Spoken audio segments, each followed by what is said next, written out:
You've tuned in to the Crispy Noodle Podcast. You realize what you've done? With Rich Liebig. The real gangster plays his cards right. And Michael Costanzo. What was that you just read? Let us be the Crispy Noodle in your vegetarian salad of life and boring news.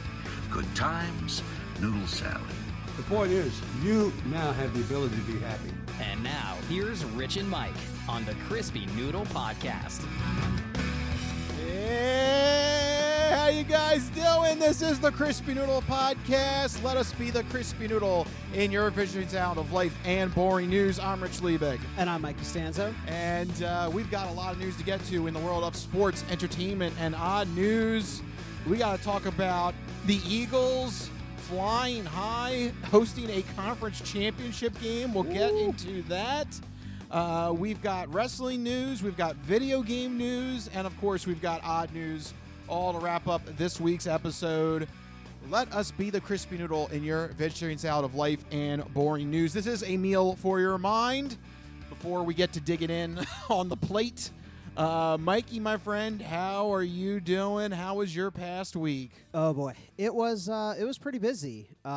Speaking of meals, I was doing some meal prep, I guess. This past weekend was my family's annual supersata and sausage making weekend. Oh yes, it's time. We're almost out of sausages. That's what you were saying last week. How can you guys survive? You don't have any sausages left. I know. I need more sausages. Yes. This is a legit problem, though. Seriously, because what was it? Last year we tried to make supersata and sausage, but through a series of unrelated events, we did not have our normal sausage curing facility. Yes, you guys lost your sausage facility. We lost our sausage facility, so Where are the sausages? that's literally that's what what people were saying. So all of last year, Where are the sausages? yeah. So no, it was a struggle for us. We were wondering where the sausages were because all of last year we had to make do with no homemade supersata sausage or capicola. You said you'd bring me sausages. I don't see no sausages. It was bedlam. It was anarchy. I mean, because you love the meats. Yes, I do. I do love that you're supersata. Yeah, and so all of last year we didn't have any. So this year we came back together. We're like, all right, we have the facilities back up and running like they should be. It's time to make. I like sausages. We do. We really do. And so yeah, we have to get together and make it. It is quite the process. We had 2 pigs. We measure our meat in pigs, total pigs. So we got 2 pigs. And before slaughtering and butchering, they were 600 pounds of pig. After you get rid of all the bits and bobs you don't use, we were left with 300 pounds of pork, and that was split over 2 families, so 150 pounds each. And it took us about 6 to 7 hours altogether, and I left before the cleanup was like officially done. You're not supposed to leave. I broke the wax seal that you always talk Yes. about. I'm like, I helped them clean out, as much of it as I could, and then at a certain point, I'm like, guys, I'm done. I've been here for like 7 hours. I'm done. You're breaking the rules more than the movie Conclave did. It's true. Yeah. It's true. These modern Cardinals, they don't know what a conclave is. They don't. They don't have any respect for it. But I do have respect for the supersata and the sausage. It is always a really fun time. I wish I had pictures, but nobody has a chance to take pictures because everybody is elbow deep in raw pork. So nobody's pulling out phones to take pictures and anything. Yeah, it's also super secret. You guys are like up there with FBI and NSA materials. We lock it down. We try to keep it secret. I want sausages. Sausages are good. Sausages are good. We are all sausages. That's actually at the end of the day. You guys are just crazy at the end. That is. And in the middle of the day, we stop to have lunch, and we have, of course, mortadella and prosciutto, because when you're making pork, you might as well eat pork as well, right? Yeah, right? Just the whole day is sausage. Yeah. Hey, happy birthday to you. Got salsicha for you. There you go. Did I talk long enough to expend all of your sausage clips? No, I still got a couple Oh, more. my God. Do you want me to keep going? No, we're done. You bust him here, guns in hand. And now you find they've turned to fucking sausages. That entire Rich's entire iPad is devoted solely to sausage clips. I got a good amount, yeah. Like if you broke down like percentage wise, how much storage space is devoted to sausages compared to other things, there's like an inordinate amount of sausage stuff. Daddy, would you like some sausage? Daddy, would you like some sausages? Daddy, would you like some sausage? Sausages, sausages. There you go. And You the sausage song. you are Abe Froman, the Sausage King of Chicago. You're Abe Froman. That's right. I'm Abe Froman. The Sausage King of Chicago. Yeah. I'm wearing That's a me. Chicago shirt. Oh, that's why you wanted to bring it up, Chicago. You got your Chicago shirt on, yeah. You are the Sausage King of Chicago. I am. As of this episode. I love my sausage. I like going to Chicago. What can I say? You All put right. those two things together. That's a happy quinkity right there. Okay, Abe. Yeah. Anyway, so that's what Abe Froman was doing this weekend. Yes. Rich, what did you get up to this weekend? Oh man, you'll be happy to hear this. I took your recommendation on a card video game called Inscryption. Finally, thank you. It was on sale on the PlayStation Store, and you've been raving that I gotta try it. That it's right up my alley, and yes, tried it, and oh my gosh, it's one of those just games that it's just so frustrating. But I want to find out more about it. So like I have this just loop of it's anger, like because like the best way I can the best way I describe this game to Rachel, because I didn't want to spoil the story to her or to anybody out there if you're thinking about buying it. Basically, imagine a game of Uno where you keep losing Uno constantly, but if you have any of those special Uno cards like reverse or skip or draw 4, draw 2, you get to almost like keep them and remix them into a unique card that you get to bring into the next game. Yeah. And so it's weird. It's like this weird combination of like you don't want to lose, obviously. You want to find out more about the story, but you have to lose to create more powerful cards that will help you beat the game. So it's like it's frustration, and like at times I was like, "Oh my god, this game is I'm going to throw this damn controller." But it's also like I need it to progress and get the better cards to create. So it's a very interesting mechanic, and I probably would have been capable of punching somebody if somebody said the wrong thing to me at certain points during this game.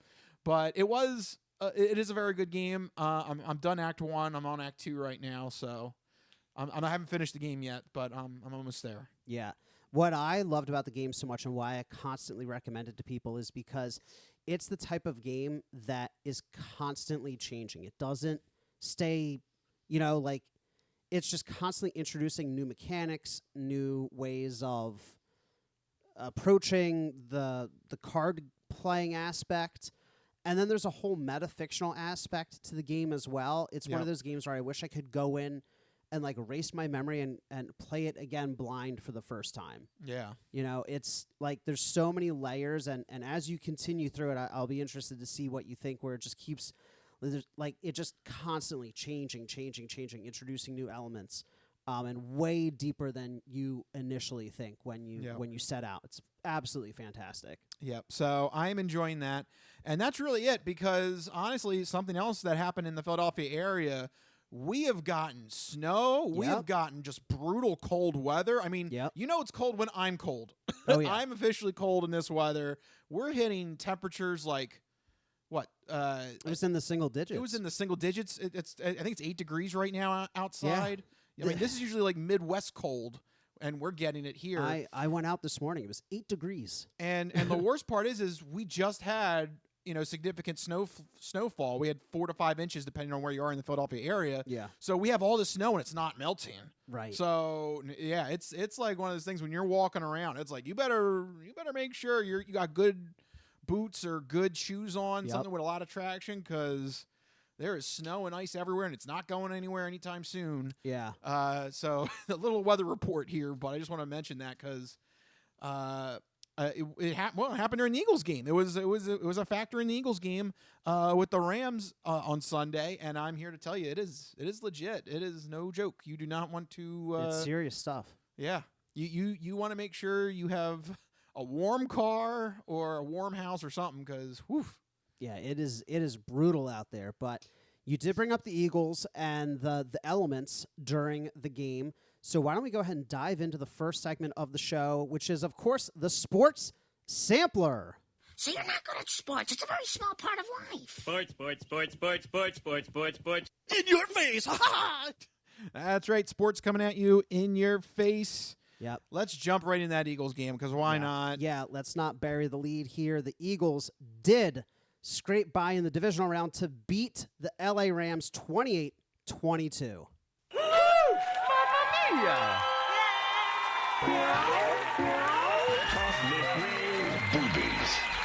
Boobies.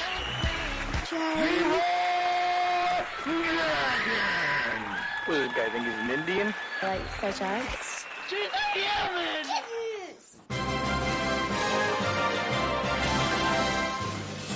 Yep, so as a result of this and the Detroit Lions getting knocked out by the Washington Commanders, the Eagles somehow lucked into hosting the NFC Championship Game on Sunday. This is, we don't even need the number 1 seed, guys. We did it. This is arguably the best case scenario that could have happened to our Philadelphia Eagles. I mean, look, I'm telling it like it is. This is crazy. I'm superstitious. I'm nervous. But anyway. Yeah. Let's talk about the game. Let's focus on the past for a minute and how the Eagles got there, because it was an ugly win, as you said, 28-22. It didn't have to be that bad. Yeah, I got to start off with the bad, because I was so unbelievably frustrated during portions of that game. We did a lot of great things. Saquon Barkley goes off again for another 200 yards against the Rams. He is number 1 most wanted in LA right now. Yep. 2 games against the Rams. I think it was like 550 combined it's total ridiculous. yards, 4 touchdowns. Like, they're going to have nightmares of him for weeks.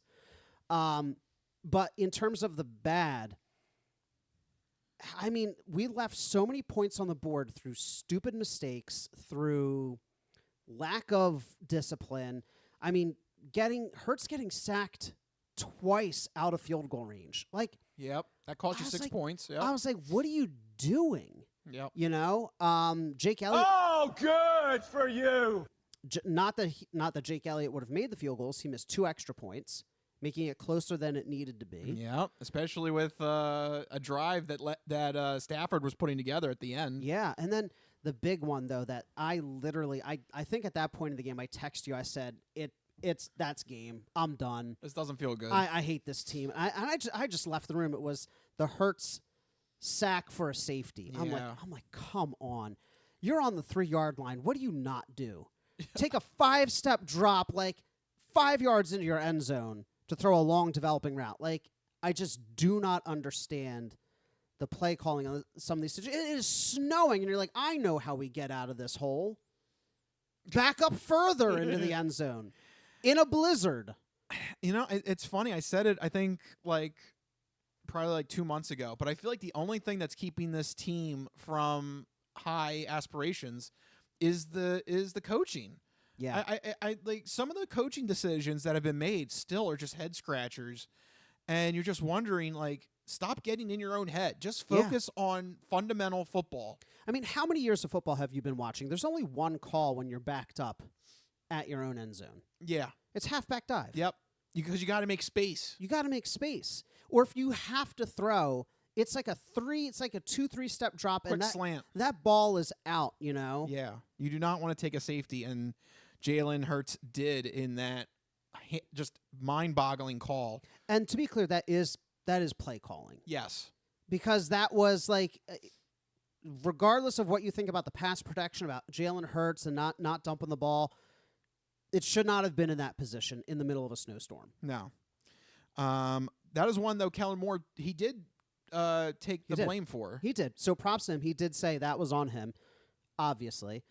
So I do appreciate that he took the blame for that, but yeah, it still is a bad move. It is still the one thing holding this team back from being truly, truly great. It is weird. I feel like if this team was coached by another head coaching, it wouldn't even be a question. Yeah, I feel like then everyone would get the hype that the Eagles are a Super Bowl worthy contender. Yeah. I just saw a random power ranking. The Eagles are ranked 4th out of 4 championship teams. Who did that?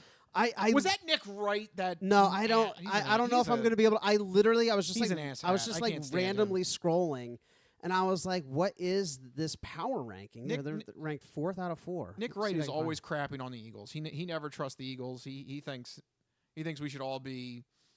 He thinks we should be the city that should be up in flames instead of L.A. Yeah, right. Of course, I'm not going to be able to find whatever. it now. It was as I was casually perusing social media while we were getting ready for the show, and I was like, that's weird. Yeah, The Lions were ranked 5th, and we were 4th.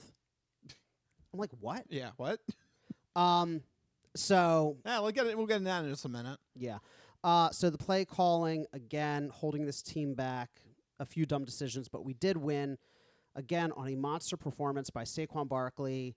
But that wasn't the only reason that we won, though. Saquon is really the jump, I feel like. Yeah.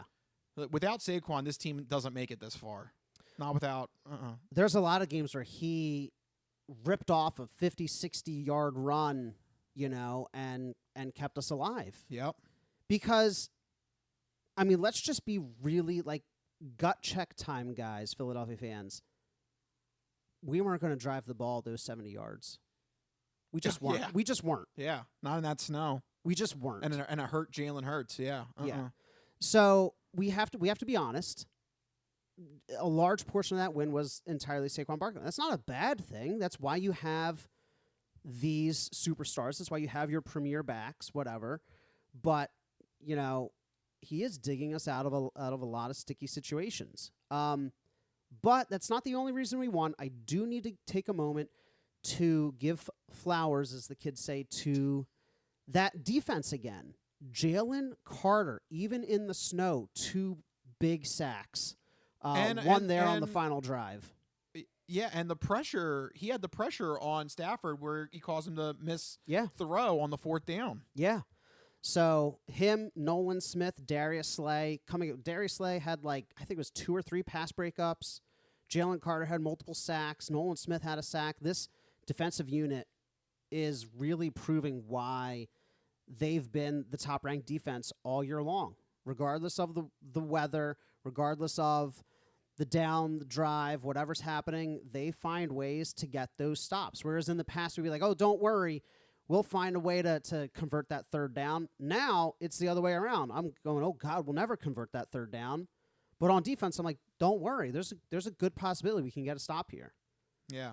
At least that's what it feels like to me. Well, that's Vic Fangool. He's doing his best up above in the watching booth. He's trying. He's going to have a tough time, though, this next game. Quinyon Mitchell suffered an injury. And we saw immediately Quinyon Mitchell goes down, and the pass yards for the opposing team goes up. Yeah. Part of that was him being out. Part of that was the snow. But I'm really hoping it's not a serious injury and that he can get back in the lineup, because the pass defense just did not look the same with him being injured, and then Isaiah Rodgers coming in and out, getting banged, dealing with, it seemed like some kind of issue where he was coming in and out of the game occasionally, and you never want to see a situation where you have Avonte Maddox out there and Cooper DeJean, Yeah. Or no, we put in, what's his name? Keely Ringo instead of Avonte Maddox. Yeah, Ringo. Well, here's the thing, though, on that. According to, was it the latest presser that they had, Nick Sirianni did say that he expects Jalen Hurts and Mitchell to be back on Sunday. The real proof in the pudding, though, is going to be the practices on Wednesday and Thursday, so keep an eye on that for your definitive proof. Because if they don't practice on Wednesday and Thursday, then you've got something to worry about. But from the initial presser today, on Tuesday, it seemed that Nick Sirianni is very hopeful that they're going to be back in time. So that will make a very interesting NFC Championship game, which we're going to get to in just a minute. But we are facing the Washington Commanders, and we are hosting the NFC Championship game. And that was not something that was supposed to be in the cards, because there was a number 1 seed, and all of a sudden, just everyone in Detroit had their nightmare happen in real life. No, God! No, God, please, no! No! No! No! And that was everybody in Detroit on Saturday night as the Commanders upset the number 1 ranked Detroit Lions, one of the biggest upsets in playoff history. And boy, the NFC North, none of them won a single playoff game. Green Bay gets knocked out with the Eagles, and Minnesota goes down to the Rams in their wild card game, and now the Lions out in the divisional round. The NFC North, wow. I mean, going into the playoffs, I was saying here on the podcast, best division in football. Those teams went 0-3. Yeah. They combined to win 0 games. And they had, I mean, everybody was talking about the Lions and Minnesota being the 2 best teams in the NFC. 0 wins. Goose egg. Yeah. The Eagles were a distant third. And they, have so far made it to the NFC Championship game. I don't know. Maybe it's just bad luck with those teams because during the regular season, they looked phenomenal. The Lions looked unstoppable. I don't remember if I said it on the podcast or said it to somebody else, but I did say that you have to beat the Lions in a shootout. And Washington did. And of all teams, I was not expecting Washington to do it, but yeah, they did. Beat them in a shootout. That's the only way to beat them. Well, and also force them to make 5 turnovers. Yeah, that does help. That, I got to say, that is very egregious. Yeah, and especially that one play where it was a trick play. He was going to Teddy Bridgewater tossed it to the wide receiver, and the wide receiver threw it downfield, and it was like an easy interception. Come on. I know everybody loves Dan Campbell, but Dan Campbell's about to get a real bad reputation for himself. This is 2 playoffs in a row where they're like, best team in the NFC, they got it, and then just putters out. And doing so with questionable calls. Yeah. Right? With these cute trick plays. And yes, that offense is super dynamic. That works in the regular season. But when you get to the postseason, these teams have seen it all. They've done it all. And they're coming prepared. It's also the best of the best. They are expecting it all, too. Right. Exactly. So you're not going to get, you can get a little cute, but you're not going to get too cute like you can in the regular season and go for it on every single 4th down, regardless of field position, and call random trick plays. That stuff doesn't fly, and it didn't fly against Washington. Yeah. It was definitely a shock to the system. And there's a lot of talking heads on Monday and Tuesday talking that, oh, don't worry, Detroit, everything, it was a fluke. You guys are going to be good next year. You guys still have a good roster and all this stuff. Maybe. Yeah, I don't know. Things change so quickly in the NFL. I have a very bad feeling, and I'm sorry, Detroit fans. If you're a Lions fan, yeah, you may want to turn your earlobes or something away. I have a bad feeling the Lions might have just wasted their Super Bowl window. And I know that sounds ridiculous because it's only been a 2-season window. But there is a lot of things going against Detroit in this offseason. They already had a banged-up defense. A lot of their key defensive players are hitting free agency, so they got to figure out who they're going to keep, who are they going to spend money on, and who are they going to try to replace with.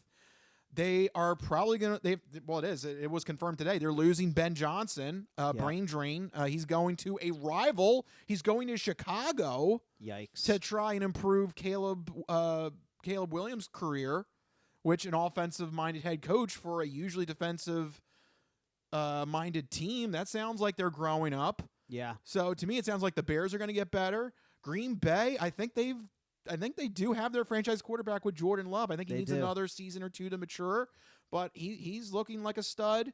And then the Vikings were just effing around this season, and they went 14 wins. They didn't even. It seemed like going into this season, they weren't even trying. They thought Sam Darnold was just going to be a bridge quarterback. And they actually ended up being one of the best teams in the league. So you've got these 3 teams all, I feel like, on the ascent. And now they know the Lions are the top dog. Yeah. They're all going to be gunning for them. They're the standard to try and knock off. The harsh reality is that, these other teams don't even have to get better. If they even stay where they are, they're still super competitive. The Lions are only going to lose pieces. The higher you climb in the NFL, the beauty of the way the league is set up is that the higher you climb, there's a whole bunch of things, checks and balances that keep parity amongst these teams. Yeah. Right? Salary cap, your coaches get poached, you get harder schedules. So it's not ever going to get easier for the Lions after reaching this peak. That's what I wanted. That was my point. Whatever else happens, Minnesota, Green Bay, and the Bears are not going anywhere, and the Lions are only going to suffer some losses in the offseason. I don't want to be completely I don't want to say the window is slammed shut. It is still open for at least a year or two, but it is definitely it was jammed up to the top, and now they're like, okay, and they're starting to bring it down. The sliding's going to come down on the window. This is as wide as that window will have ever been. Right, and they just blew it. It's gone. Yeah. Right. That's what I'm trying to get at. So I'm not. Could they come back next season and just repeat the table, go another crazy record, get the number 1 seed? Yes, they could. But to me, it seems like all these factors are going to hit this team. And I don't know. I feel like the Lions might have really blown their best chance. To me, and it's also just a sign that this is like a cursed franchise. There's just certain franchises, they're just cursed. It's just like they just can't have good things, and I feel like the Lions just aren't the Lions legitimately cursed, though? Yeah, it's another one, yeah. Is there not a curse for them? Yeah. Yeah, just it sucks because I love their story. I'd love to see them continue to progress. And, they still might be there in the playoffs again next year because obviously what we're saying is kind of like semi-hypocritical because the Eagles went to the Super Bowl in 2022. And I'm sure people were like, oh, that was your chance. You're going to lose coordinators. You're going to lose players. And we did. We did, yeah. However, we also have one of the best GMs in the league ever. Yeah, and retooled that defense overnight. Yeah. There was that offseason. There was that one season that was bad, yeah. There was. So, the Lions might have to suffer a 2023 Eagles kind of season, and they might be able to get back to it, but the NFL stands for not for long. That's right. So we'll see. Usually a Super Bowl window is about 2 to 3 years. Yeah, and I do. I feel bad for Detroit because that was just one of those things, like, as I was playing out the playoff bracket, I was like, if we lose to the Lions, I would be sad, but I wouldn't be that – I would be like, okay. You're getting caught by one of the best teams and the Lions, they're due. I was like, that would be fine. But, Washington knocking them out. Boy, the Lions not even getting a postseason win. Not one, That's a rough wake-up call. Well, as we're looking back into the past, now it's time to switch and look ahead into the future because this Sunday, it is time. There are only 2 games on the schedule. It is for the conference championships and the right to punch your ticket into the Super Bowl. So, Mike, should we get to it? Let's do it. Championship game picks. All right, which one do you want to do first? Well, let's start in the other conference, the AFC. It is a classic AFC playoff rivalry. No 2 quarterbacks have met more frequently in the playoffs than Patrick Mahomes and Josh Allen. The only pair to have met more, Peyton Manning and Tom Brady. This is what the NFL lives for. They hope they can get one of these pairings every generation. And boy, do they have it here with the 2-seeded Buffalo Bills traveling to the most frigid of Kansas Cities Sunday, 6:30. Rich, who makes it to the Super Bowl from the AFC and why? I really... This is a really tough one. Yeah. The line, for those of you betting, I'll get this out of the way for Rich, it's 1.5. Chiefs 1.5. Yeah, so, basically it's a pick 'em. Kansas City is a slight favorite. Very, very slight favorite. I really hate to do it. It's just one of those things. I want to be proven wrong because by this logic, you can't pick against the Kansas City Chiefs. They always seem to find a way to pull out a win. Patrick Mahomes does that BS fake going out, fake sliding and it works. He gets either an extra 10 yards or he gets the refs to call a 15-yard penalty on him, and it's like a cheat code. It helps extend these drives, and it's I was screaming at the TV at that one play that they called unnecessary roughness on the Texans when they hit each other instead of hitting Patrick Mahomes. It seems like he's got a cheat code. I know, until they lose, it's like I can't believe it. You know? Yeah, I'm going Chiefs. I hate it. I hate it. It's a shame. I really love the Bills. I want the Bills. I want the Bills to win. But it just seems like the Chiefs always find ways to win. And Andy Reid, he's a great coach. He always calls the right plays at the right times. And then you got frickin' Taylor Swift. I'm sure that's going to help. You got to get the ratings up for Taylor Swift. So, well, Rich, my gut is the Chiefs. Don't worry, because I'm here to tell you that actually you're wrong. Oh, good. The Buffalo Bills are going to win this game. Yeah, because the Bills haven't lost 4 straight postseason games, right? Okay, well, I won't even bother saying anything else then, I guess.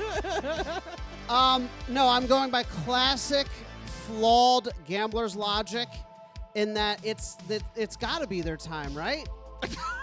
You're not really inspiring confidence here. No, what I am going to say, though, is that the Chiefs rely on their defense to win games. They don't put up as many points as they normally do. Eking out a win against the Texans. Yes, they blew out Denver in that. Or no, sorry, they got blown out by Denver in that last game. But, you know, they're playing a lot of teams that were not offensively that proficient, whereas the Bills are lighting up opponents. And they met earlier in the year. The Bills were able to put up 30 on that Chiefs defense. And I think even being on the road, I just think that the Bills, there's something about them this year. They have a better ground game than the Chiefs. They have just as good a defense. They have a better offense. I know that the Chiefs have the Patrick Mahomes magic, but this is also the same year where people are like, oh, the magic really isn't there. They haven't, I guess they have the wins, but they've done so somewhat unimpressively. And I guess that can either help you or hurt you. I think it's going to hurt you here.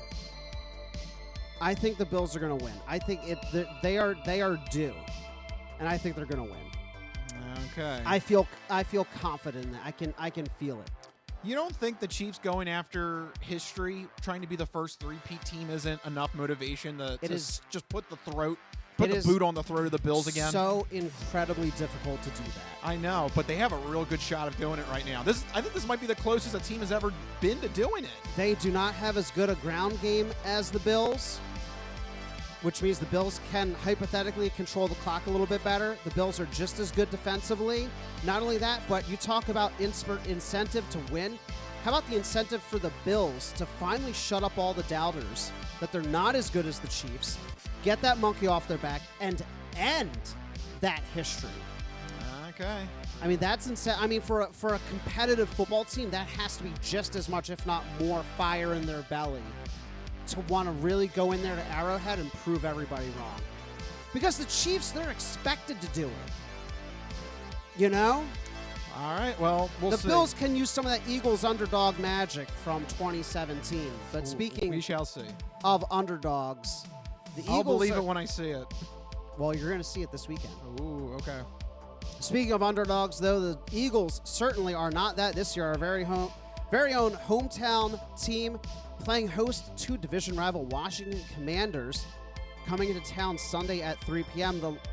The line is Philadelphia -6. Yeah. Rich, how do you feel about this matchup? This line actually opened up at 4.5 on Sunday afternoon after the Eagles won, and then a lot of money came in on the Eagles to bump it up to -6.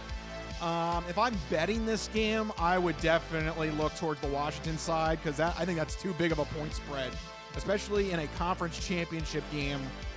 You know, but I'm not going to bet against the Eagles, so I'm staying away from this game totally. Here's what I do believe. the Washington Commanders pulled off a great win against Detroit. We covered it. 5 turnovers in that game. I mean, it was impressive that they were able to get all of those breaks and win that game. And Jaden Daniels has had a magnificent run for a rookie quarterback in this playoffs. It truly is amazing. But, you know, at some point, I feel like the Magic's going to run out on a rookie quarterback. There are reasons why a rookie quarterback has never won a Super Bowl. And it's just because you get to these pressure situations and, you know, it's just natural inexperience. I think at some point the tide will turn the other way. The Commanders aren't going to get 5 turnovers out of the Eagles. I just don't see that happening. I know the Eagles sometimes make head-scratching moves, but they are not going to get 5 turnovers out of the Eagles. That's not happening. Also, the Commanders, even though they won against the Lions, their defense actually let up a lot of yards in that game with the Lions and did provide avenues for Goff to make a comeback. He just didn't take advantage of them with 3 interceptions of his own. I think as long as Jalen Hurts is healthy and Saquon Barkley is healthy and he's running, I think this is going to be a tight game, but one that the Eagles should be able to control, especially when you get into that 3rd and 4th quarter and you have Saquon take control. I think this is like a 35-30 final score. Going Eagles. I think this is another Super Bowl season right here for the city of brotherly love. I agree. I think no. You had me there for a minute. No, I am worried. Jaden Daniels is a phenomenal talent. Let's not mince words. He is playing incredible football, especially for a rookie. And I don't want to just, repeat what Rich is saying with the, he's just a rookie thing. That means he can't win. He absolutely can if the Eagles don't play this smart, but I think that they will. Because we have a fantastic defense, which is going to keep it close no matter what the Commanders do. We have a stellar ground game that can allow us to control the flow of the game, the time of the game. And as long as Jalen Hurts plays safe, conscientious football, which he has been the past few weeks, frustratingly so, 70 yards here, 120 yards there. He doesn't need to throw for 300-400 yards. No, he doesn't. He needs to play safe, conscientious, smart football. Don't turn the ball over. Don't turn the ball over, which turning the ball over 5 times is an abnormality in today's NFL. It's a death sentence in the playoffs. Keep in mind also that the Eagles split the regular season record with the Commanders. Yep. And that second time, though, we only lost by 3, and that was the infamous concussion game. Yep, Jalen Hurts got hurt. Now, could they concuss Jalen Hurts again? Maybe. That player is a very dirty player. What's his name? Frankie Louvu. People are posting a lot of dirty hits that he's had. But something in my gut just says Eagles. Oh, man, we are cautiously optimistic here. Yeah, I do. Very cautiously optimistic because I'll tell you what, Jaden Daniels does scare me. He does. He is able to make the right call even when he's scrambling. It's very un-rookie-like. He's been definitely outperforming what was expected of him. And Washington, kudos to them. They've found their franchise quarterback. Yeah, we thought we had to worry about Dallas in this division. All of a sudden, we got to look down to D.C. Yeah. Well, at least we don't have to worry about the Giants. That's something all NFC East opponents can agree on. Yeah. Ooh, dodged a bullet there. Yes. But there we go. I think it's safe to be optimistic. We're looking at a potential Eagles appearance. Oh boy, it'd be crazy. I am feeling something special, like in 2017 and 2022. Oh, okay. Yeah. Now we disagree on the AFC opponent. Yeah. I personally would like to see Bills Eagles because that would be the rowdiest crowd. Oh my God, that would be just. I think the NFL wants a Chiefs Eagles rematch though. Yeah. They're gonna make it happen. The refs are gonna The refs are going to put their thumb on the if scale. it was a Bills-Eagles Super Bowl, it's Oh, going to man. be professional wrestling on more steroids. They might, it's going to be WrestleMania. They might just cut out the middleman and bring the tables and the flaming ladders onto the field. Yeah, we might as well just go have another WrestleMania at this point. Yeah. There you go. Why not? Call New Orleans up. We're going to have WrestleMania as well with the Super Bowl. When's the Royal Rumble? Get the Royal Rumble down there. Why not? There you go. That's the halftime show. Yeah, the halftime show could be the Royal Rumble. I like it. All right. Well, we are going to get into professional wrestling news when we come back from the break in the entertainment entree. And we'll also have the non-fortune cookie odd news as well. So there's plenty more shows still to come. We got to take a break. We'll be right back here on the Crispy Noodle Podcast.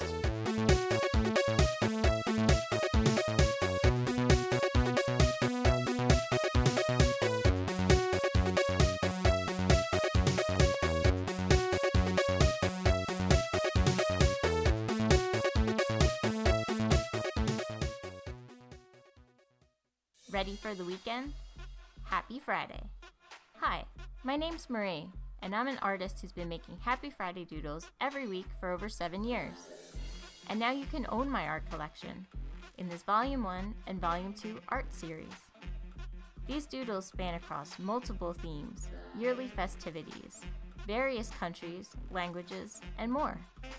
Both coffee table books have something for everyone and are the perfect conversation starter or gift for a friend. Really, anyone who enjoys a good weekend. Available on Amazon, Ingram, BookBaby, Barnes & Noble, and more. Visit happyfridaydoodles.com/books and get your copies today. Let's celebrate the best day of the week. Happy Friday.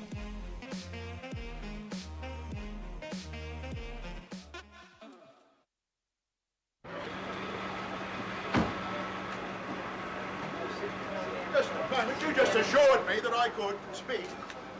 Sit down inside the car. We're not assuring anything. We're under arrest. Look, I'm under what? Come on.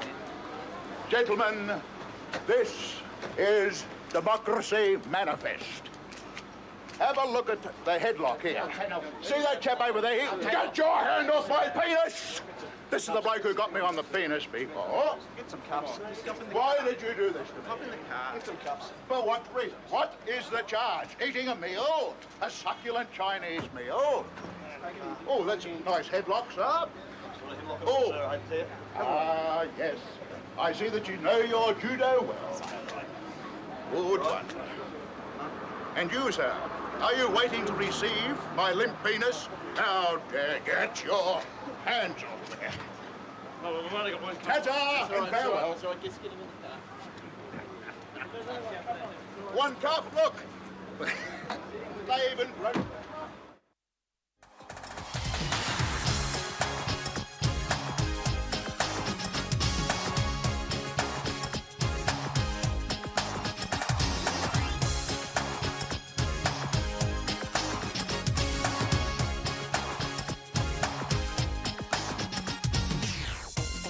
Oh, yeah. Good old Democracy Manifest. Gotta love them. Yeah. Again, Hall of Fame in the rafters here at the Crispy Noodle headquarters. That's right. All time. One of the best sound clips ever. Just, I see you. You know your judo well. Thank you very much. All right. Well, we do know something else very well, and that is some entertainment news. So let's launch into the second part of our show with the entertainment entree.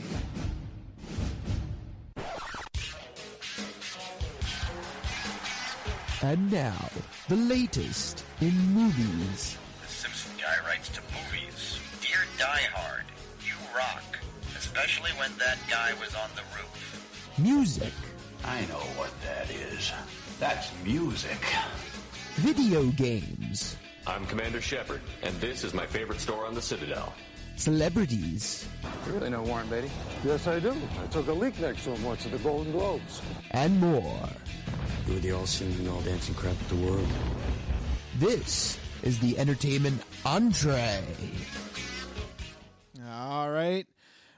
We are now ready to go here in the entertainment entree, and we're going to start off with the segment where Mike is going to let you know what you should keep an eye out for this week with new entertainment properties, movie, TV, video games. It is time for Mike's This Week in Entertainment.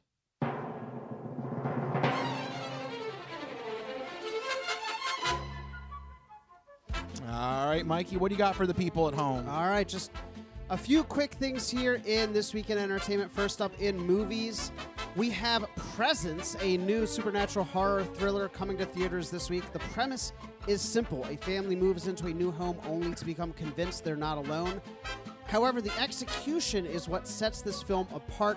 It's told from the perspective and the POV of the ghost haunting them.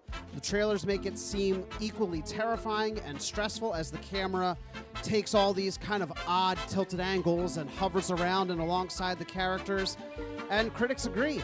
The film has an 89% on Rotten Tomatoes with a 78 on Metacritic. So very solid scores for a horror film. Go check out Presence in theaters this week. Would you go see that then? Because I know I'm not the biggest horror movie fan, but it seems like it's more of a suspenseful, psychological kind of horror than like a jump scare, demonic possession kind of horror. Because you don't like that. I know. No. Yeah, I watch those movies very infrequently. If I catch a whiff of possession, I'm like, nope. Yeah. So you would take a chance on Presence? I might take a chance on it, yeah. I mean, it seems very unique. If you watch the trailers, it has like a very cool style to it. So, yeah, it seems pretty interesting. All right. But that's not all for This Week in Entertainment. In television, once you're done checking out the NFL playoff games this week, check out Watson, premiering immediately after the late game on CBS. Watson is a present-day medical mystery show that takes place several months after Sherlock Holmes is murdered by longtime nemesis Moriarty, and Watson is left to run a clinic dedicated to treating rare diseases. So it's House, but with Sherlock Holmes, except Sherlock Holmes is dead. Yeah, this sounds, like a House ripoff. It basically is, because there's no new ideas. And that's what we're looking forward to this week in entertainment. All right, Mikey, thank you for that segment this week in entertainment. All right, I've got some professional wrestling news that I need to get off of my chest here. It's okay. Better than nothing. I mean, depends on I guess, what type of news you're looking for, whether or not it's better than nothing here. Because you suck, Hulk Hogan. And you suck Hulk Hogan ass. That might be appropriate considering that Hulk Hogan kicked off WWE Raw's TV programming on Netflix, and he got booed out of the arena. Yeah. And it's like, if you go back on and you rewatch that YouTube clip, it is like a chorus of boos. It's not just like, I don't even think he got that many boos being a heel with the NWO. He really got just booed out of the arena. It's time for these old guys to hang it up. Yeah, I think people just had enough of some of his lies, some of his stories, some of his documentaries against him, and now some of his politics too.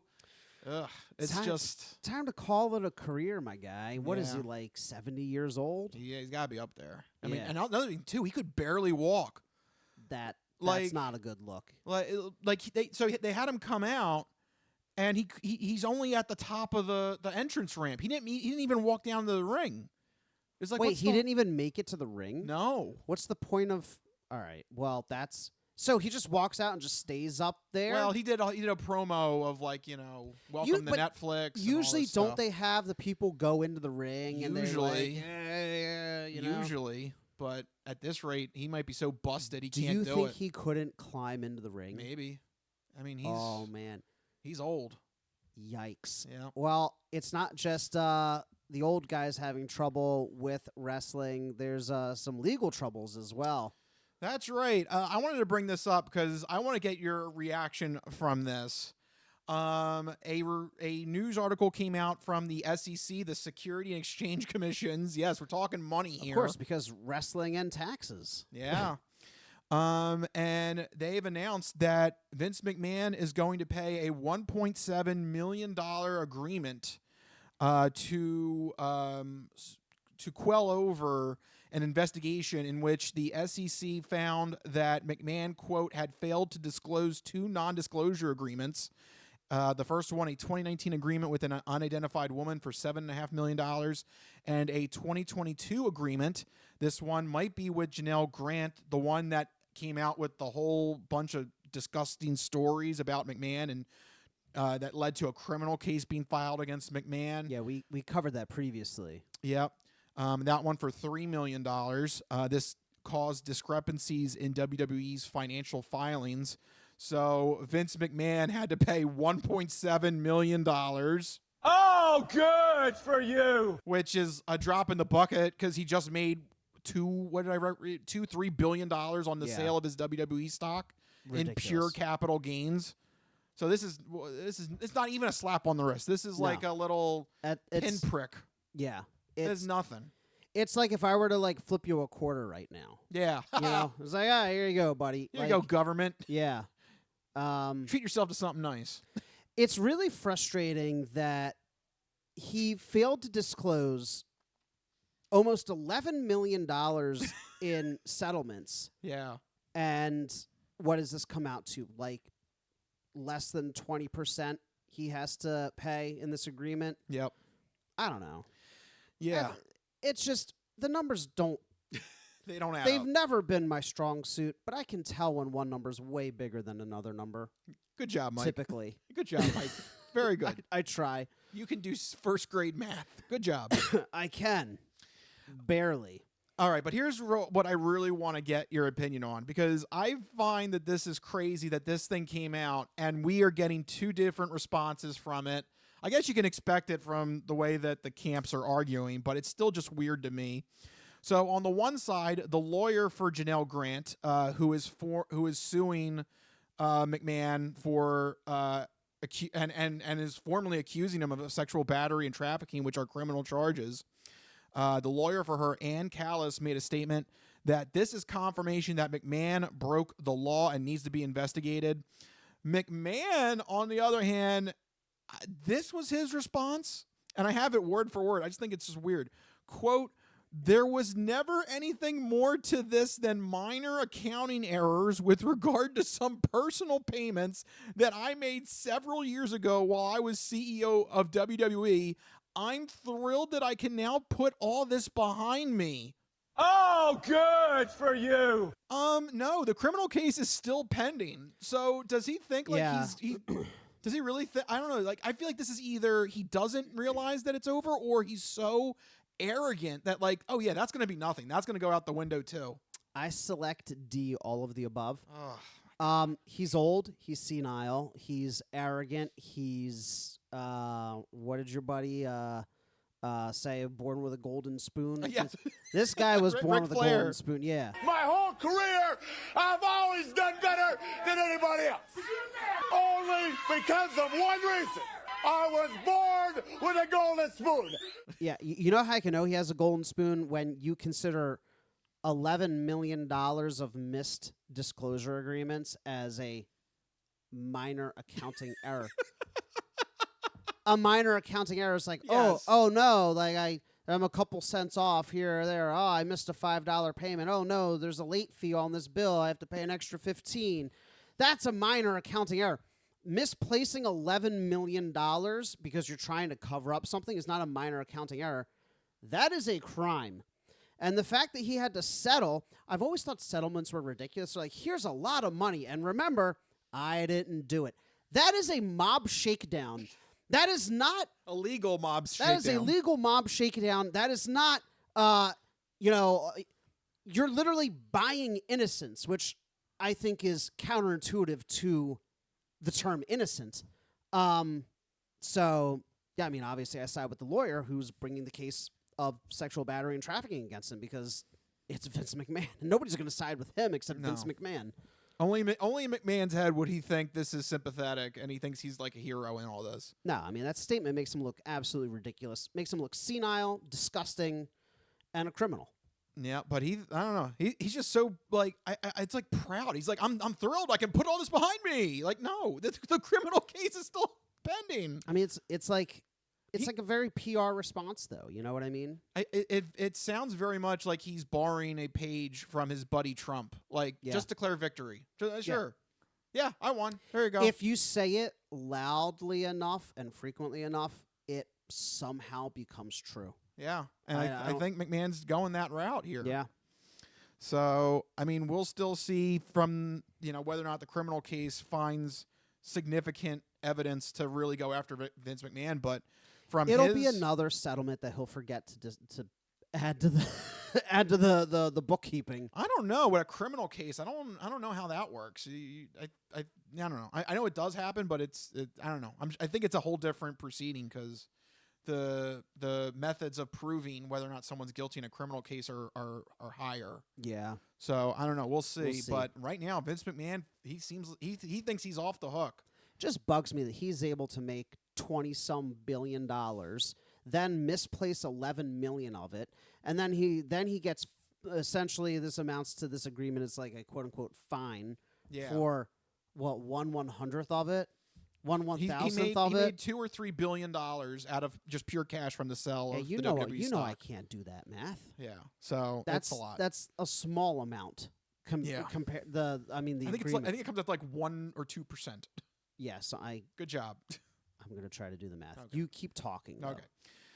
Well, there you go. Vince McMahon. He's acting like he's king of the world, and we'll see what he does as he approaches 80 years old because he's getting up there.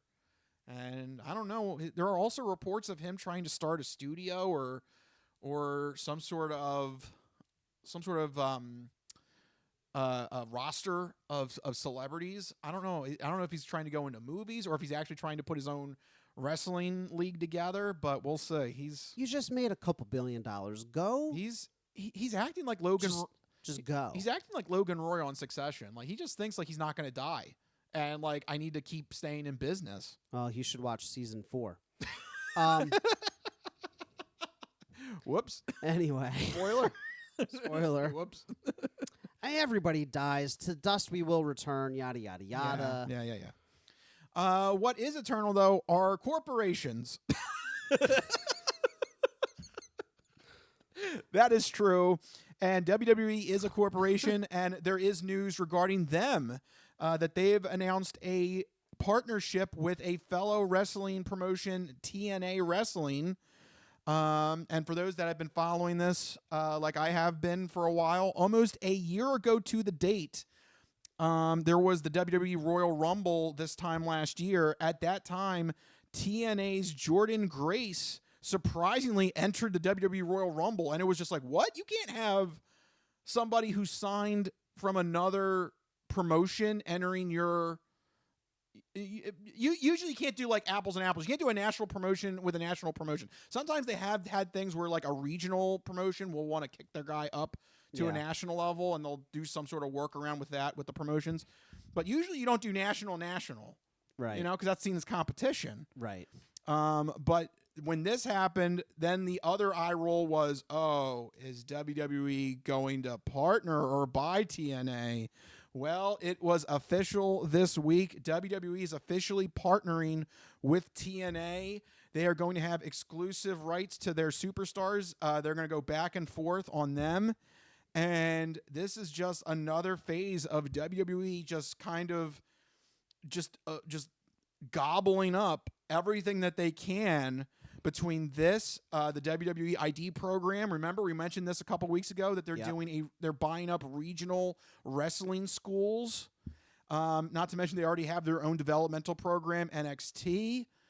I mean, the only thing AEW has now is Ring of Honor, and that kind of looks like small potatoes now compared to what WWE has amassed. So, just for clarification for me and others, when you say that there's a partnership, is this like a pen to paper contract where TNA is what, like a subsidiary, or they're just in like they just have a multi-year partnership agreement? Like what is this partnership exactly? Yeah, they are going to allow superstars to come back and forth with TNA, WWE back and forth. So WWE can lend out their stars to TNA as well. It's a cross promotion. Yes. But really, it's for TNA superstars if they're getting really hot and they're getting, the fans are really if they really come across somebody who's starting to gain momentum and somebody that's starting to really pull in fans, WWE is going to pull them. Okay. Because this is what it's all about. WWE, they've kind of created the perfect monster. They are trying to have all these funnels for the next wave of talent, of wrestling talent, and guess who's going to be left out? AEW, and then it's just a battle of attrition. So TNA wrestlers can't go to AEW under this agreement, or they have to. I think I remember reading the agreement. It said that if a TNA wrestler is coming to the end of his contract, WWE must be given the right of first refusal. Oh, wow. Yeah. So WWE controls TNA wrestlers then. Yeah. It's a partnership, but what it really is it's another farm system. Yes. So that's cool. I mean, Is this not a monopoly? Like, we're going to get to the point. All we just need is AEW to fold. We just need the cons in Florida to give up, take the Jaguars to London, and say, bye-bye, we had enough of this. Yeah. I mean, what would it take for it to be considered a true monopoly? I mean, I think AEW collapsing.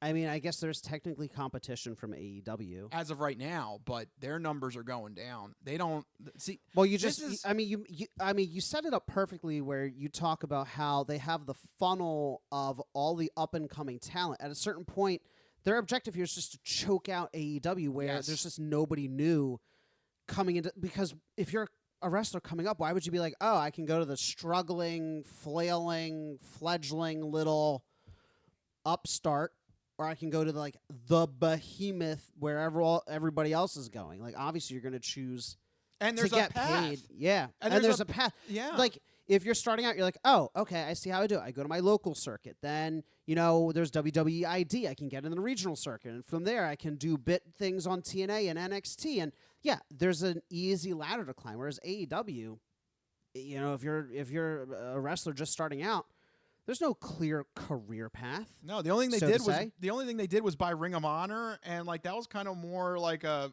mercy buying. AEW needs to buy the Death Wrestling from Delaware. Everybody listening is like, what did he just say? Yeah, Combat Zone Wrestling doing their blood tournament of death, blood sport. Yeah, I'm not joking. Rich showed me once a video of the wildest. It's like a field in Delaware. Yeah. And people get together and they just bludgeon people near death. It's basically Mortal Kombat. Yeah. That's the whole description. It's not wrestling though. It's not wrestling. That's the thing I hate about it. It's not wrestling. Yeah. And to be clear, we don't advocate for that. No. It's just a weird thing that happens in Delaware. Yes. It does happen. Yeah.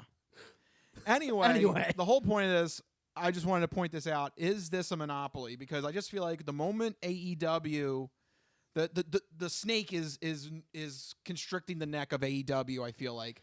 Yeah. And once it gives and AEW collapses, is this not a monopoly now? I just feel like... I wonder if there's an argument to be made that WWE has completely vertically integrated, where they own, the farm system, the funnels, the national circuit. They have the partnership with Netflix. There's nowhere for AEW to kind of cut in and get a piece of that pie.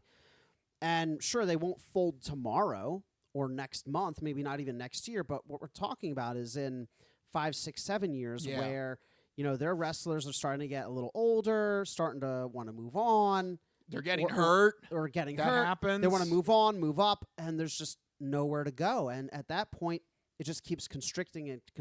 And then, so, I mean, I would consider what WWE to be monopoly-like, but not my decision to make, obviously. Yeah. So there you go. Keep an eye out on that if you're even a remote fan of wrestling. I think it affects you because... I don't know. I think soon WWE is going to be the only game in town again. But does that... I mean, let me know from a wrestling fan's perspective.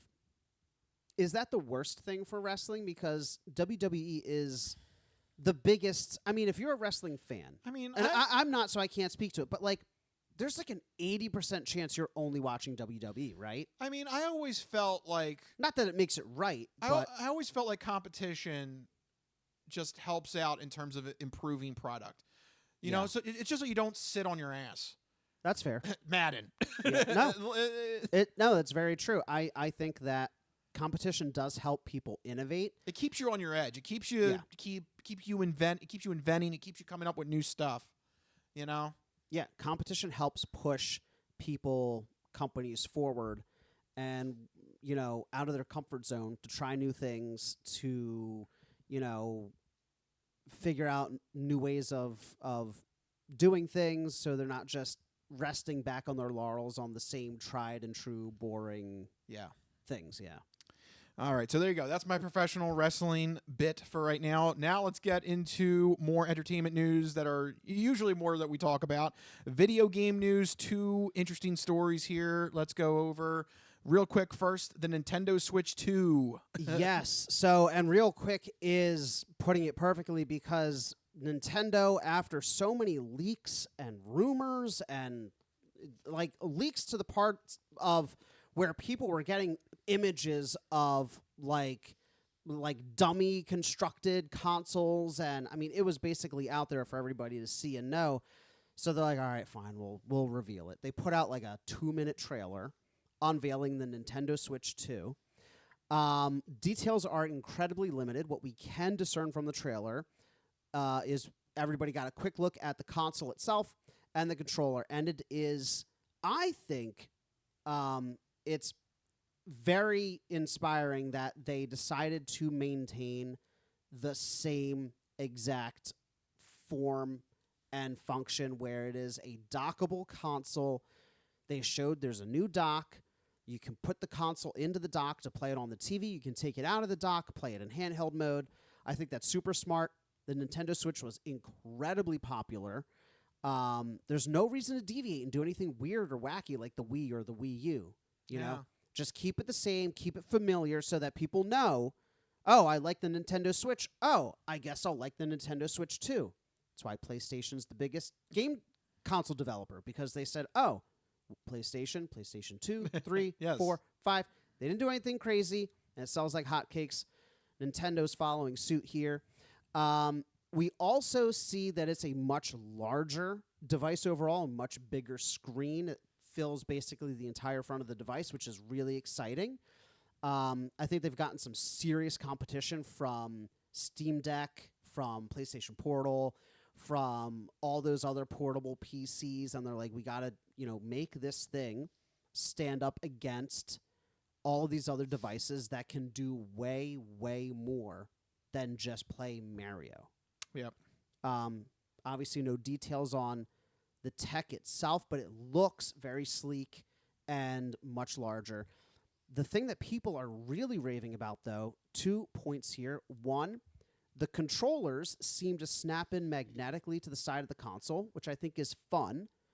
But I also am worried that, what happens if you're in a really intense gaming moment and, you pop the magnets off? I can see myself doing that, popping them off. Uh-oh. And people are saying, no, there's going to be clips they're going to hook in. There's going to be a release button that you have to push.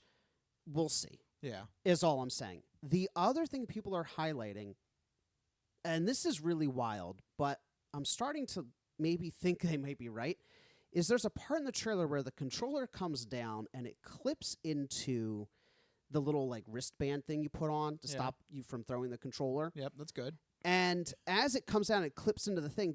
These 2 controllers race around on the ground, and people are like, those aren't controllers racing. That's hinting at mouse functionality for the controllers. That you can put it down and use it like a pointer and click on the shoulder buttons, like mouse buttons. It could be a little mini laptop. You know what? It's not the craziest thing. No. To put a little sensor on the edge of the controller. And think of it this way. Real-time strategy games, traditional point-and-click games, people have been suggesting it's an easy way to port over touchscreen controls from the Wii U, the Nintendo 3DS. And I don't hate the idea. It's a little far-fetched, but it kind of keeps with Nintendo's theme of unique control methods. Yeah, that's not surprising. So I could see it. Possible mouse support with the controller. It sounds wild, but that people are saying that nothing in the trailer is is coincidence or happenstance. It all means something. So we'll see. But very, very excited for the Nintendo Switch 2. The other big announcement, it will be backwards compatible with most Switch games, which is fantastic for Switch owners like myself. Makes onboarding to a new console way, way easier and way more fun because you don't got to plunk down hundreds of dollars on new games. You can play the ones you already have while you save up to buy the new ones. Fantastic.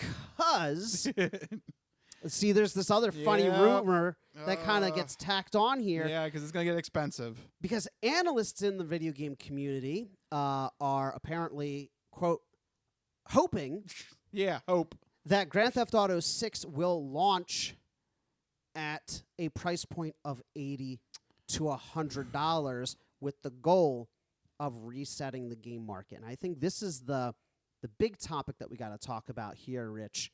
You saw the headline. These articles were flying around every which way this week. What do you think? Oh, I hate it. It's ridiculous. So now if I buy 2 games, that's almost going to be the price point of one of those subscription plans. I might as well look into a subscription plan at this rate. Yeah. I mean, let's say GTA 6 does come out. The figure that I saw was $80 to $100. Let's say they don't go completely insane and they do like $85, $90. I mean, 2 games, that's $200. Yeah. That's an insane amount. That's halfway to a new console. That's 1 year of the highest PlayStation Plus, I think. I think it's actually more expensive than the highest PlayStation Plus. Yeah. So now here's the real issue, though, is that the analysts kind of have a point in that video games have technically never been cheaper. And this is a frustrating thing to admit. Game costs have skyrocketed, but pricing has remained relatively flat. It increased from $50 to $60 with the PlayStation 3 generation, and then it increased from $60 to $70 back in 2020. So, over a span of, let's say from 2000 when the PlayStation 2 came out, where games were $50, to 2024, 24 years, games have only gone up $20. So I kind of see what they're saying. Game budgets are ballooning to the hundreds of millions. But it also doesn't change the fact that it is still one of the most costly hobbies, right? And that it still doesn't sit well with consumers to see a price tag in the triple digits. Yeah. It's going to be a tough sell. It is. It's already a tough sell. When new games come out, I'm like, God, after tax, it's like $75 for a brand new game. You really got to pick and choose, right? Yeah. I think you're going to have to do the calculus. Do you buy 2 or 3 new games a year? I mean, if so, then maybe you get a subscription plan, to one of those PS Plus or Xbox subscriptions or one of those. Yeah. As somebody who does have the PlayStation Plus subscription thing, I do think that it's worth it. God of War Ragnarok just came out on the service, for example. So if you're able to be patient and wait 2 years to play a big AAA game, they will be on the subscription services. Yeah, it just takes a little time. It just takes a little time. So, that's one way to approach it. But I just happened to be on IGN, one of the big video game websites, and they had a little poll there at the bottom. Would you be willing to pay $100 for Grand Theft Auto 6? 35% said yes. Yeah, there are people that are addicted to Grand Theft Auto. And so here's my question for you, Rich. What is a price point that you'd realistically be willing to pay for, one of those generation-defining games? Like, it's a Grand Theft Auto 6. If you don't get in on the ground floor, what is the breaking point for you? Yeah, see, that's the problem. Is everything is kind of like a weird calculus in your head, because if it's a developer that I trust, I'm more lenient to go to be willing to pay the price. Is $100 too much? It's like it does Grand seem Theft like Auto it. 6 comes out tomorrow. It's getting solid 9 and 10s across the board, but it launches at $100. Yeah, I don't know. It depends on my depends on my wallet and my current attention span. Well, I'll tell you what's going to happen for me personally is video games are going to go from, oh, I want that, I'm going to buy it, to I'm going to have a monthly budget for games. Yes. If they are truly going to be $100 to $80 or $80 to $100, it's no longer an impulse. I want the next this. I want the next that. Oh, $20 on the store, no big deal. It's going to be okay. I have X amount of dollars to spend this month. Maybe I'm just bad. Maybe other people already do that. But video games for me, as my main hobby, has always been kind of like when I feel like it, I buy one. Because I'm not buying like 3-4 games at a time. Yeah, but now, if it's going up to 100, oof. It used to be I could get like maybe, all right, let's put it this way. If you buy one AAA game per quarter, right, at current pricing, that's $280 a year. Let's call it $300 for 4 AAA titles. Well, the new pricing, that's what, over $400 Yep. a year. Console. So all of a sudden, that's a whole new console you could buy. Yeah. So yeah, it kind of changes things. Yeah, I'm a little bit leery of it, but if it may be something we don't have a say in. Yeah. So there you go. Video game news out of the way right there. Before we get to the non-fortune cookie odd news, I would be remiss if I didn't mention this sad news that happened during the week, and that is one of my favorite film directors, David Lynch, passed away at the age of 78. I mean, there's so many things I could recommend, but obviously Twin Peaks is, the best. It's just one of those shows, just you watch it and you don't know what's happening. And even when you're done watching it, you don't know what's happening, but you still have this curiosity that you want to figure out more about the world and more about the characters. And David Lynch just had this way of getting you to get hooked onto it, whether it was the coffee, whether it was the cherry pie, whether it was the log lady. It had all these weird just things that you never would have, you just didn't see in other shows. It's just like, I can't imagine going up to, I don't know, J.J. Abrams and be like, we need a log lady. I don't think he would do that. But David Lynch was like, that's an interesting idea. Yeah, let's get her in there. We need a log lady. Yeah. And just Twin Peaks just means a lot. It was a very formative show for me. Not to mention, too, his other works like Blue Velvet, Eraserhead. He just had a style. You knew Mulholland Drive. Mulholland Drive, yeah. You just knew you were watching a David Lynch entity. It's amazing. You couldn't quite put your finger on it, but you just knew, like, oh, this is that's classic David Lynch right there. With some of the wacky either scenes or ways he would shoot something or dedicate time.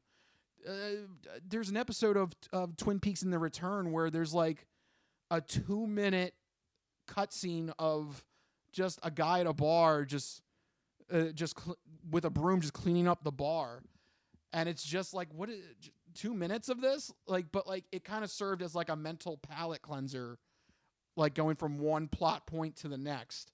I don't know. It's interesting, like, to see some of the ways that he would kind of do things that were, like you need to take a different beat or you need to switch things up, but he would do it his own way.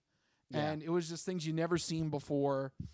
And I'm just sad to see him go. And what makes it even sadder is apparently there was a script that he was working on with Netflix for one final show.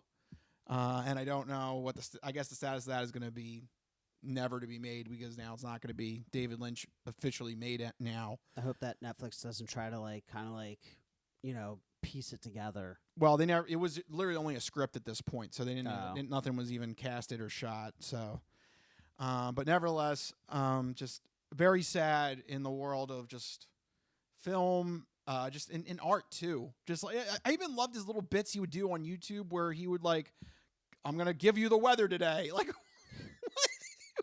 are you doing? But like, so random. Yeah. It's golden skies. Like, he would have these weird, I guess, did he always want to be a weatherman? I don't know. But there you go. On his YouTube channel, he gave you the weather every day during the pandemic. He would give you the California weather. I guess you got to stay relevant somehow. Yeah, but he did it. Yeah. I mean, so I have to admit, I have not really watched any of his properties, but I've always heard such amazing things about his work, how he was more of an auteur, right? Yes. Always taking unique, creative, kind of out of the box approach to things. And creators like that, you don't see them as frequently in entertainment, in any entertainment industry. So it's really incredible that he was able to make a whole career and stay true to his visions and his sensibilities. You know, and I have to say, hearing you talk about it and you know, reading up on everything with his passing makes me want to go check out his properties and see some of those movies. And, you know, I don't know if I have it in me to watch all 40 some episodes of Twin Peaks, but yes, you must do that. Maybe watch a movie or two. I don't know. Maybe we'll have to see. Yeah. But yeah, definitely a loss for art and entertainment. Yeah. In general. Yeah.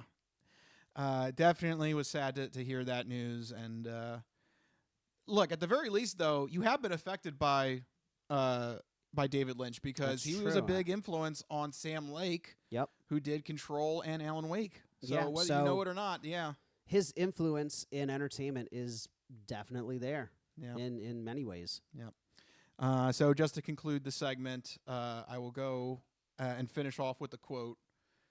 Make sure you focus on the donut, not the hole. He loved his donuts and his coffee and his cherry pie. Those are wise words. Yep. And also, Bob's Big Boy. He always had stories that he would go to Bob's Big Boy, and he'd get like a chocolate milkshake, and he ate it for like he had one for every day for 7 years. That sounds amazing. Yeah. That man ate like a kid, and like he never gained any weight. Like. That's not fair. Yeah. I feel if I look at a donut the wrong way, I gain weight. Yeah. He had milkshakes. He had Coca-Colas. He had cookies. He loved all that stuff. Yeah. Anyway, I could go over just everything with David Lynch, but I have to cut it off there. Sad to see him go with that news that came out over the week. Definitely will be checking out and rewatching some of his work this week.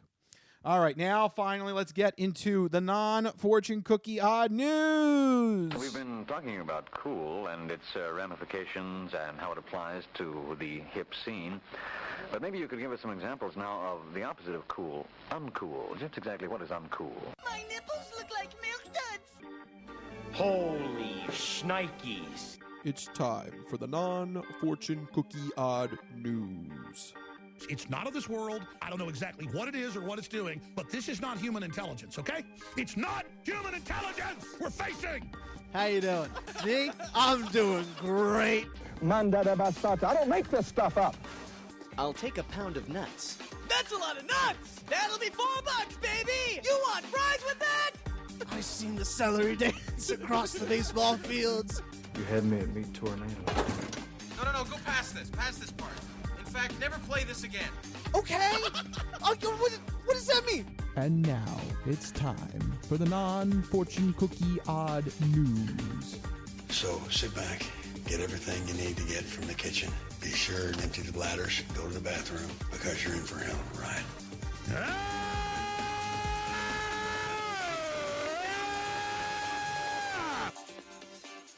Woo, odd news. That's right, everyone. It's time for the non-fortune cookie odd news here in the segment. Rich researches the news, he reads the news, and I react to the news. He finds a weird and wacky story and keeps it hidden from me, which ensures that all of my reactions are my genuine gut reactions to hearing this story for the very first time. I don't know what's about to happen, you guys don't know what's about to happen, and even Rich doesn't know what's about to happen because these stories always take us down wacky and wild paths, and I'm ready to get started. Where are we heading to? All right, this one we're going to New York State. Oh, okay. Fancy. We very rarely go to New York. Yep. But for this as guy, big of a state as it is, you never go there. But this guy out of Dutchess County, he knows his audience.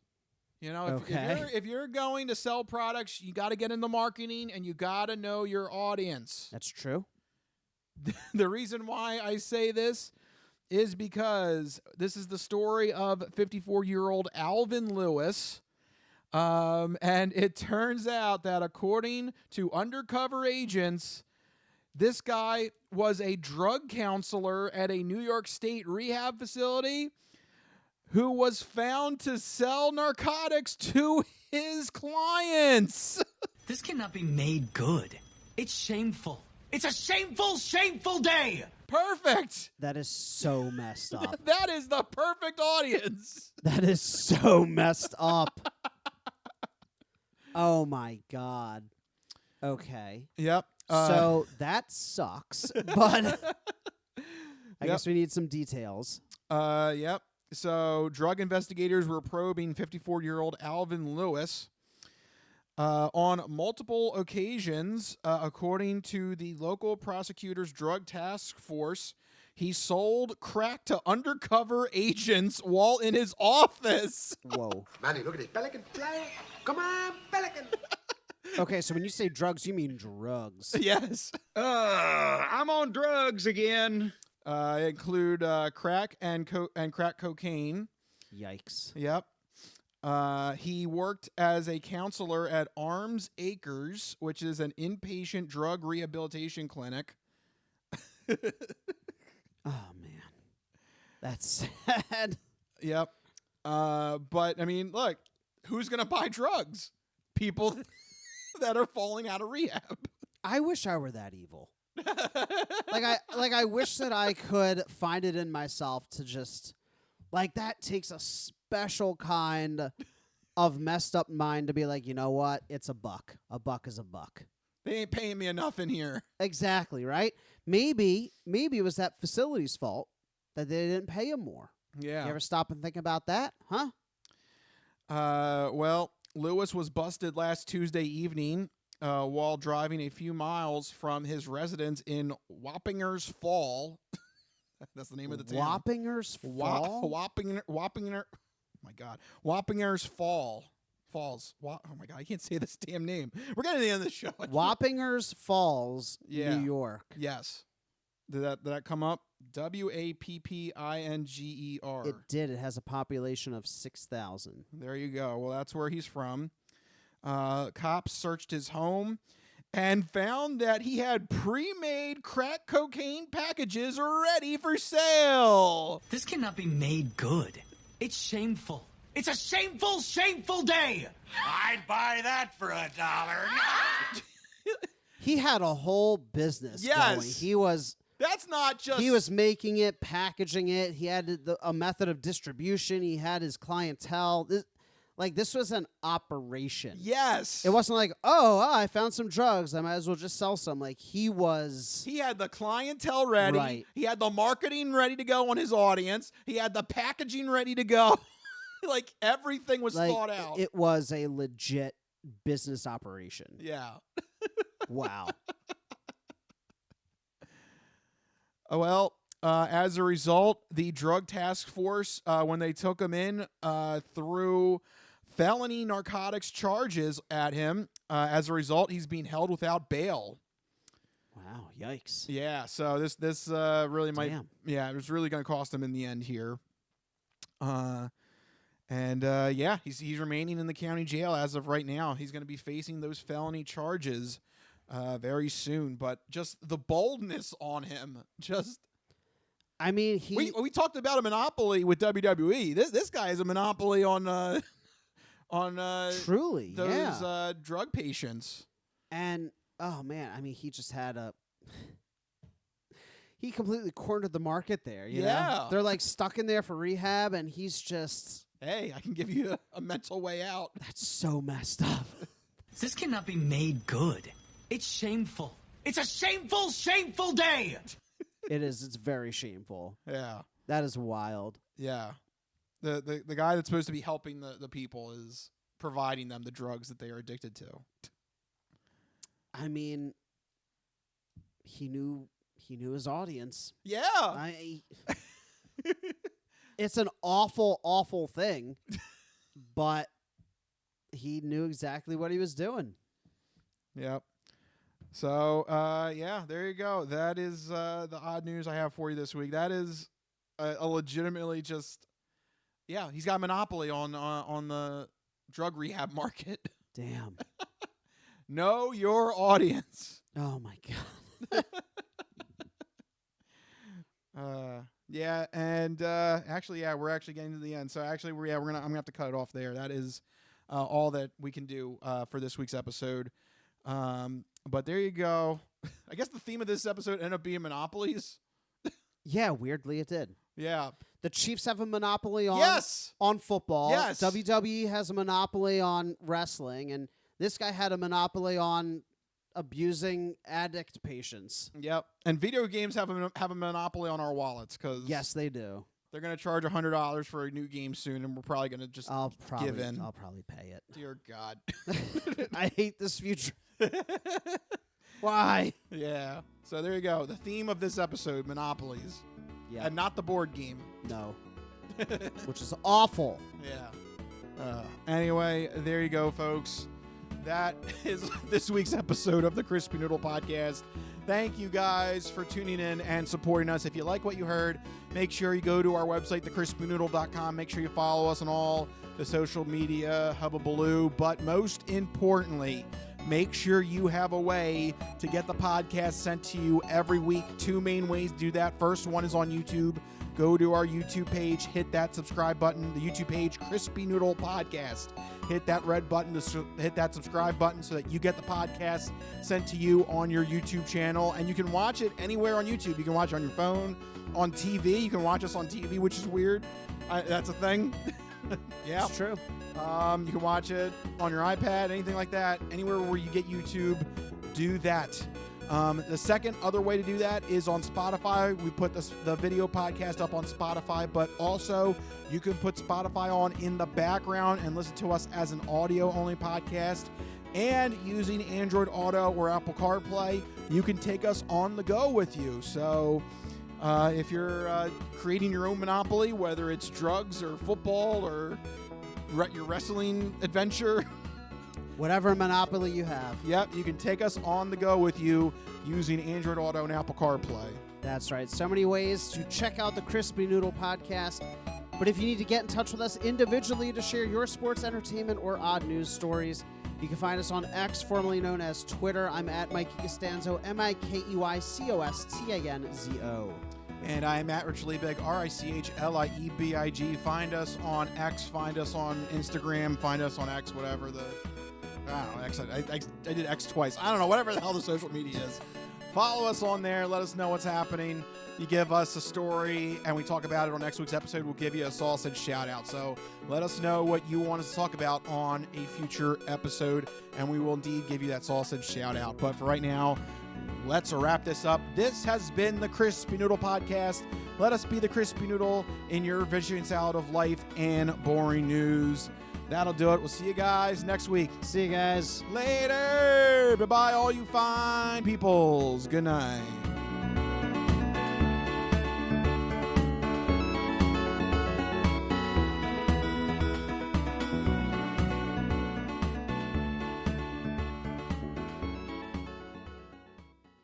Some of us have great stories, pretty stories that take place at lakes with boats and friends and noodle salad.